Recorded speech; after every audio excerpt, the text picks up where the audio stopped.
Good morning, good afternoon, good evening, folks. Michael Zuber, one rental at a time, back with the one and only, and yes, she's a TV star, Laura Morby. How you doing, Laura? I'm doing great. Let's remind folks of your new show that starts on October 2nd. Absolutely. It's called or not Flipping Arizona anymore. Sorry. I'm so used to calling it Flipping Arizona. It's called Triple Digit Flip. It's on A&E Saturday, October 2nd at noon. Very cool. And again, folks, let's watch it live. And if you take a selfie and tag Laura on Instagram and myself, Laura will send you a book. Yes, I will. And you know what? She might even have multiple A&E stars sign it for you. Oh, yeah, I could definitely do that. Yes. See? Look at that. Oh, I'm going to tag myself. I want one of those books, even though it's my book. But you know what? We're going to do an episode number 2, Laura, is we're going to talk about banks, specifically about how banks are behaving today versus last time. I don't think people really understand how just completely different they're acting today. What do you remember about last time and just how banks treated homeowners? Oh my gosh. Well, it was really easy to get a loan. They were almost begging you to like do a HELOC, like please. Yeah, take our money. Yeah. Take our money and go buy a Mercedes, please. We would love that. Like, yeah, exactly. Please, go get please more take debt. the equity of your house and go to Europe, like for summer vacation, please. Yeah. You deserve it, right? Everybody deserves it. I remember that. Yeah. Yeah, and interest rates weren't bad by any means. I mean, they're not like they are now. They were like 6.25, 6.5, and they were great. Mm-hmm. You know, they were great. They were still great. I think probably one of the funniest stories I have from that is I went and sat at an open house during the recession, and the open houses that I was sitting were mostly like, they didn't have air conditioning. It was so bad. So it didn't have air conditioning. It was hot. It was a cat house. It reeked of cat pee. Oh my God. And I got the whole lowdown from the neighbor because she came and told me. So the woman who had lived there before was a real character. She was a pest control company. Okay. And so she would come home from her job and she'd dump her chemical in the front yard. Oh, nice. Like every day she would just dump the whole thing, you know? Yeah. And then she would, for her cats, she wouldn't discard their kitty litter. She made herself, like, it looked like sand dunes in the backyard, like of just kitty litter. And then she would take like a beach chair and she'd sit on one of them and like survey the neighbors, like, you know, so she was like a lifeguard up there on her kitty litter tower. People are weird. Yeah. And so she had inherited the home from her dad. He was a real estate investor and he had multiple properties. So he gave it to her free and clear. Okay. And then she went through Countrywide, and this is crazy. And this is coming from a neighbor, so I don't know if this is true or not, but she had 6 loans on the house. Wow. And she was driving around in a brand new BMW, like super nice. And she did a lot of funny stuff. Like someone was drunk and hit the house with their car, and she did an insurance claim and kept the insurance money. And so I just feel like there was just a lot of that type of stuff going out, like people cashing out crazy amounts of equity and doing the weirdest stuff with them. Yeah. And it was still affordable, like payment wise. Yeah. And then, you know, you had them leave it behind. Yeah. And so, very weird, very weird. And like, who gave her 6 loans, you know? Yeah. I don't know. Yeah. The thing I remember right before the peak is how many people, it started at 97%, then 99, then 100% loan, 102. People right near the end, they were getting 105% loans. They were literally getting a house by signing their name and getting a check. Here's a check for furniture. I remember one guy telling me that. Oh yeah. And like bare minimum appliances, like, here you go. You're good. Yeah. Go nuts. Go spend some more money. But then all of a sudden, you know, these payments start to reset, prices start dropping, people go underwater. I'm sure you worked with a lot of people that ultimately had to talk about short sales. And then if they couldn't sell it, ultimately went foreclosure. What did you hear about people who called the banks? Because it was when people called to ask a bank for help, they didn't get it. Oh my gosh. This is something that I know very well. Because all I did for like 2 years was call on the notice of default list and do short sales. So Yeah. that was the hard part about that too, is I feel like not only did they not help, but they actually kind of strung people along. Yes. So I would call people that weren't interested in talking to me because they still had faith that they could get a loan mod. They still had faith that they could work something out. And then they didn't. And in desperation, I'm postponing foreclosures and, doing my best to get them an offer and get started on their short sale. And I don't know, I feel like it was a really emotional time for me, but also like a very rewarding and fulfilling time, because I feel like I was one of like, I don't know, probably one of the few people that actually cared. Yeah. Because there were a lot of people that were doing what I was doing and they didn't give a crap, but I truly cared. And, and I also humanized a lot of people too, because people were so embarrassed. And that's the other thing too, is like, even though I could help them, they were wanting to talk to the bank because, I don't know, maybe less embarrassing. And I just made sure that they knew that, like, if you're living and breathing over 18 and you haven't had a short sale foreclosure or bankruptcy in Arizona, like in the last couple of years, like, you're rare. So don't feel bad. It's everybody. And it really was. It seemed like it was everybody. So, I was really disappointed. But I could confidently say they won't help you. You won't get that loan mod. I could confidently tell people, like, I've seen it happen. I think I saw it happen like once, where someone actually did get help from the bank and was able to work out something and keep their home. But for the most part, it was not that. Yeah. My experience with the banks, again, I had lots of people, I saw people go bankrupt over all of this crisis, is the first step, right? When we're rolling over and the prices are dropping, like we talked about in episode 1, people basically called to ask for help. And the bank said pretty much this exact sentence: we won't talk to you until you're 90 days late. Yes, which is terrible. Yeah, because you can do a short sale without missing a payment. You could. And so you're making it to where these people are like crapping all over their credit and putting them in a really bad position. And then you still won't help them after they've hit 90 days. And that's just cruel, because now they're definitely going to get foreclosed on. Yeah, you're absolutely right. 97, I actually looked it up. 97.5% of the people that got 90 days late got either foreclosed or short sold. 100%. Yep. And that's because I'm sure most people know this, and I know you know this, but just in case people don't know this, once you hit 90 days, they won't accept a partial payment. Exactly. And now they've hired an attorney and they've got fees.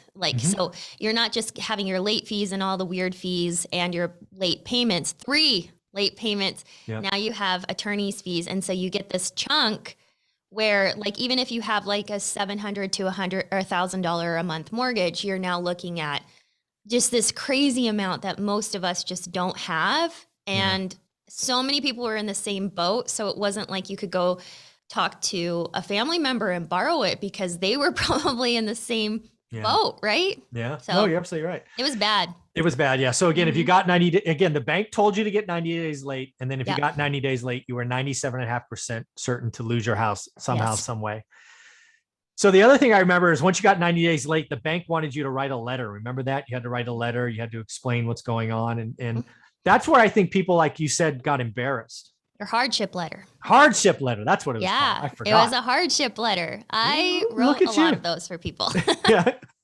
Copy and paste. Copy and paste. The funny thing is your hardship could be just that your house isn't worth as much as it used to. They would take that. Like, you didn't even have to be like, I lost my job. I lost my job. So-and-so got sick. I got a divorce. Like, it didn't have to be that. It could just be your hardship is just that your house isn't worth as much as it used to be, which was interesting.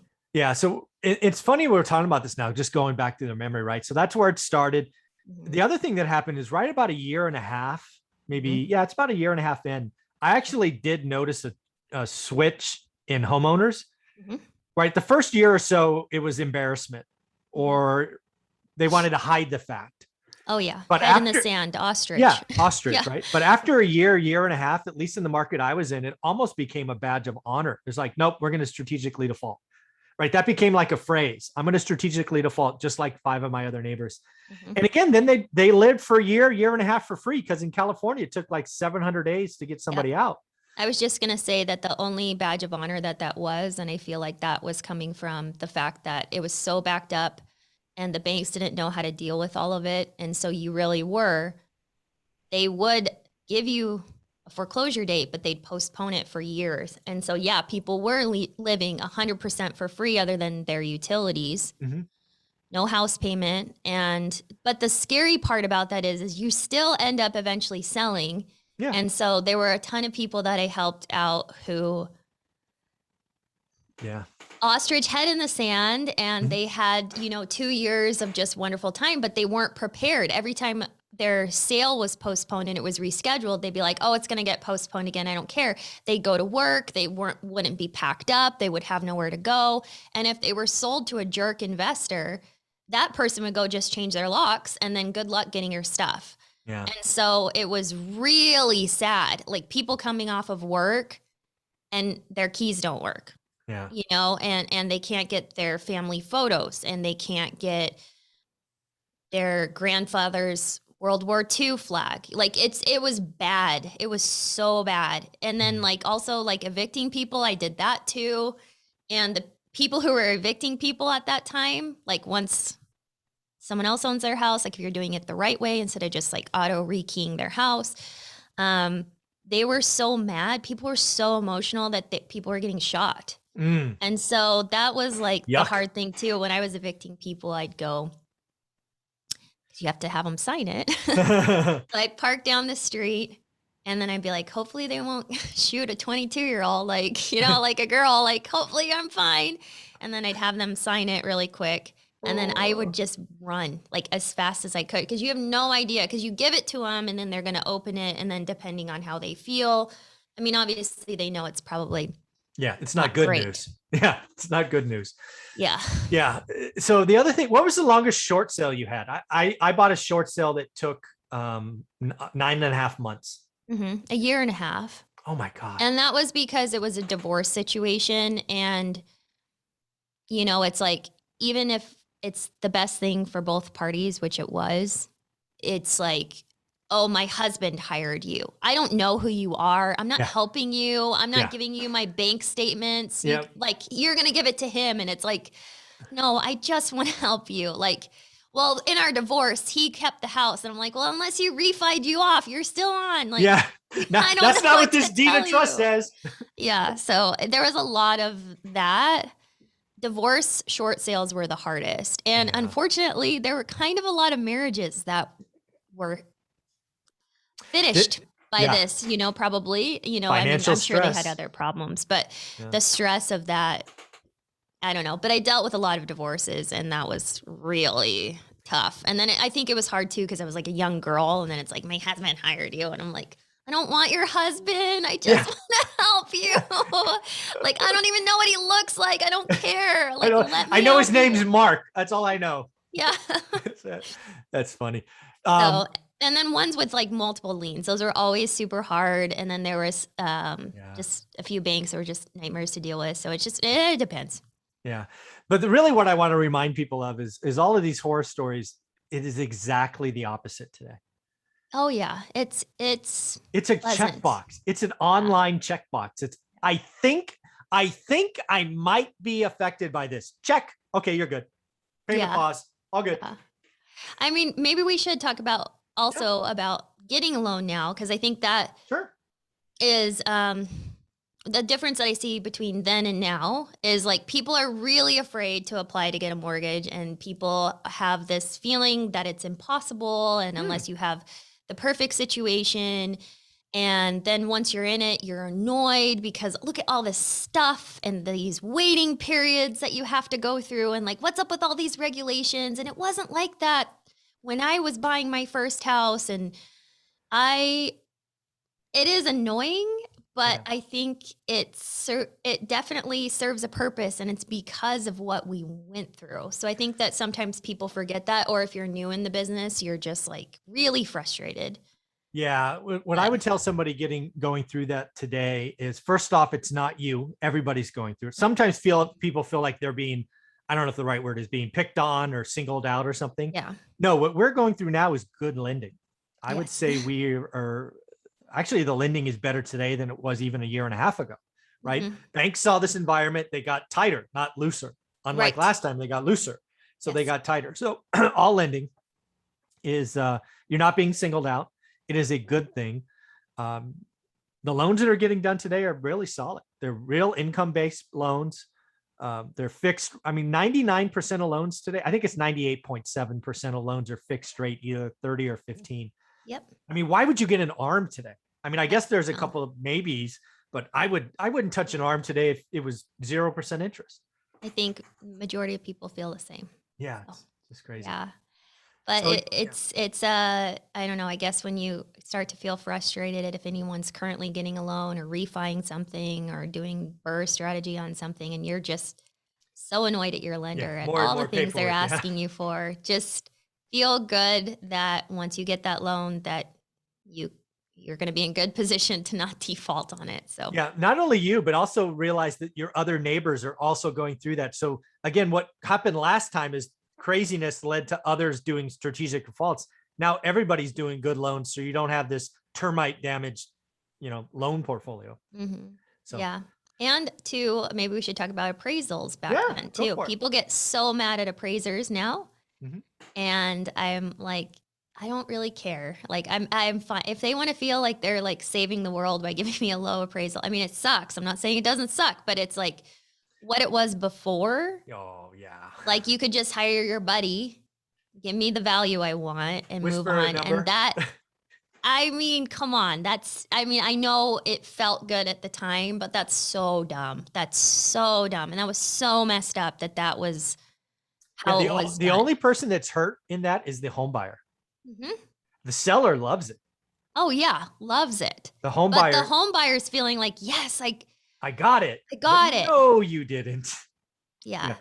So yeah. You whispered 450, so you got 450, but I hate to tell you, it's worth 390. So good luck, 60K overpaying. Yeah, have fun. You're instantly underwater. Yeah, the whole pick. Again, yeah, I think the whole appraisal industry changed after the crisis. No more picking your appraiser, no more best friend, blind draws, all of that stuff. So Yeah. lots of fun stuff, folks. Remind us what happens on October 2nd, Laura. October 2nd, our show premieres on A&E. It's called Triple Digit Flip. October 2nd, it's a Saturday at noon. Awesome. I look forward to watching. Again, remember, we have a contest. If you Yes. if you take a selfie with Laura on the screen, tag us both. Laura will send you a book. Yes, I will. Awesome. And you'll get them autographed by some of the other stars. Yep, and they're cooler than me. Very cool, Laura. Thank you very much. All right, thank you.